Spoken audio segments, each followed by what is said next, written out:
నీ గతాన్ని చూసి ఆయన నీ భవిష్యత్తులో ఎలా నిర్ణయించాలని గతాన్ని అడగడు.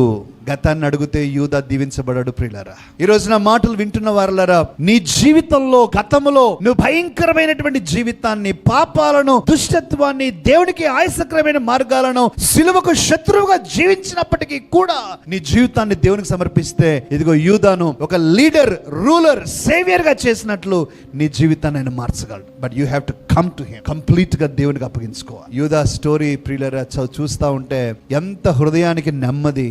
There is a hope for everybody. దేవుడు నువ్వు తప్పు చేసావని, 1-2 తప్పులు చేసావని తృణీకరించేవాడు కాదు. ఆయన కనికరము చూపటానికే ఆతృత పడేవాడు తప్ప శిక్షించటానికి కాదు. ఆయన శిక్షించేవాడు. ఎంత మట్టుకైనా ఆయన శిక్షను తప్పించాలనే ప్రయత్నిస్తున్నాడు, కానీ శిక్ష నుంచి తప్పించాలని ప్రయత్నిస్తున్నాడు, కానీ శిక్షించాలని కాదు. ఈరోజు ప్రియులారా, యూదా జీవితంలో నుంచి నువ్వు నేను నేర్చుకోవాల్సినటువంటి సత్యం ఇదే. ఇక నేను యాకోబు, మోషే ఇద్దరు కూడా యూదా కొరకు వారు ఇచ్చిన ఆశీర్వాదాలను గుర్తు చేస్తాను. ప్రియ, చాలా బ్యూటిఫుల్ గా ఇచ్చాడు. ప్లేయర్ ఎలాంటి వాడుగా ఉండేవాడు యూదా, కానీ అంటున్నా, యూదా I'm going to exalt you now. నీ సహోదరులందరూ నిన్ను స్తుతిస్తారు, నీ సహోదరులు నీ ముందు సాగిల పడతారు. యూదాను దేవుడు పట్టుకున్నాడు. ప్రియులారా, యూదా దేవుని చేతిలో ఉన్నాడు కాబట్టి దేవుడు హెచ్చించడం ప్రారంభించి, నువ్వు ఎవరి చేతుల్లో ఉన్నా లేకపోయినా అది విషయం కాదు. ప్రియులారా, నువ్వు దేవుని చేతుల్లో ఉండేటట్టు జాగ్రత్త పడాలి.